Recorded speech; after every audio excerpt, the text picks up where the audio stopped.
alitembea Yesu nami nitashinda kama alivyoshinda. Simama kwa Yesu kwa miguu miwili, takanyaga shida na matatizo.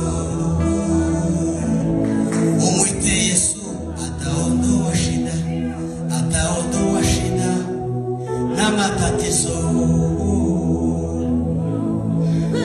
Umwite Yesu ataondoa shida, ataondoa shida na matatizo. Tushoboye kubana yewe ariko kizaga tuba dusenga no kuja kwagira Imana ngo turwanirire.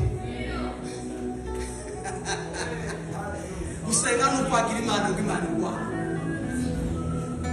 Usenga no kuja kwaga kuma.